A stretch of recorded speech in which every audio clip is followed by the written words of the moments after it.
ஓம் சக்தி. என் அன்பு தங்கமே, நீ இப்பொழுதெல்லாம் அழுது கொண்டே இருக்கின்றாய். உன்னவரை பிரிந்து உன்னால் இருக்க முடியவே இல்லை. உன் வலிகளும் வேதனைகளும் எனக்கு புரிகின்றது. ஏதோ ஒரு காரணத்தினால் நீங்கள் இப்போது தற்காலிகமாக பிரிந்துள்ளீர்கள்.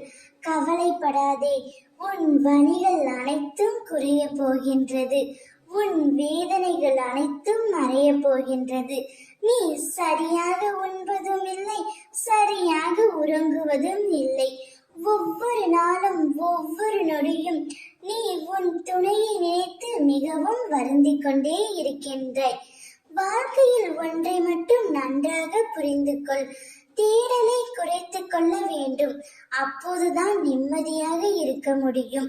எதிர்பார்ப்பை தொலைத்துவிட வேண்டும். அப்போதுதான் மகிழ்ச்சியாக இருக்க முடியும். அதிகமாக பேசுவதை நிறுத்திக் கொள்ள வேண்டும். அப்போதுதான் மற்றவர்களால் நீ தேடப்படுவாய். உன் எதிர்பார்ப்புதான் உன்னை இந்த அளவிற்கு கஷ்டப்படுத்துகின்றது. உனக்கு உன் துணை மீது அதீத அன்பினாலும் அதீத உரிமையினாலும் நீ அவர்களிடமிருந்து அதிகமாக எதிர்பார்க்கின்றாய். ஆனால் அதை பூர்த்தி செய்ய முடியாத சூழ்நிலையால் உங்களுக்குள் சண்டையும் மன வருத்தம் ஏற்படுகின்றது. அப்படி மன வருத்தம் ஏற்பட்டதினால் தற்பொழுது பிரிந்து தவித்து வருகிறீர்கள். கவலை கொள்ளாதே தங்கமே, உன்னுடைய கஷ்ட காலம் அனைத்தும் முடிய போகின்றது. வாழ்க்கையிலும் சரி, வார்த்தையிலும் சரி, பொறுமை மிகவும் அவசியம். பொறுமையாக இருந்தால் மட்டுமே உனக்கு பிடித்த உறவுடன் நீண்ட காலம் சந்தோஷமாகவும் மகிழ்ச்சியாகவும் உன்னால் வாழ முடியும். நீ உன் துணையை பிரிந்து கஷ்டப்படுவதை மற்றவர்களிடம் சொல்லிக் கொண்டே இருக்கிறாய். உனது கஷ்டம் நஷ்டம் என்பது அடுத்தவர்களுக்கு கதைதான். அதனுடைய வலியும் வேதனையும் உன்னால் மட்டுமே உணர முடியும்.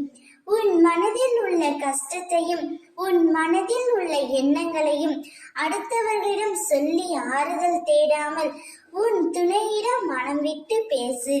இப்பொழுது நீ பிரிந்து இருப்பதை நினைத்து வருத்தப்படாதே. திடீர் திருப்பமாக, எதிர்பாராத விதமாக உன் மனம் விரும்பிய உன் துணையிடமிருந்து அழைப்பு வரும். அப்பொழுது உன் மனதில் உள்ளதை நீ வெளிப்படையாக பேசு. நீ மனம் விட்டு பேசினாலே போதும். வாழ்க்கையில் எந்தவித பிரச்சனைகளும் இல்லாமல் வாழ்க்கை மிகவும் சுமூகமாக இருக்கும். உன்னவரிடமிருந்து அழைப்பும் நற்செய்தியும் வரும். அதை நீ சற்றும் எதிர்பார்க்காத நேரத்தில் உன்னை வந்து சேரும். அப்பொழுது நீ ஆனந்தத்தில் துள்ளி குதிக்க போகின்றாய். ஓம் சக்தி.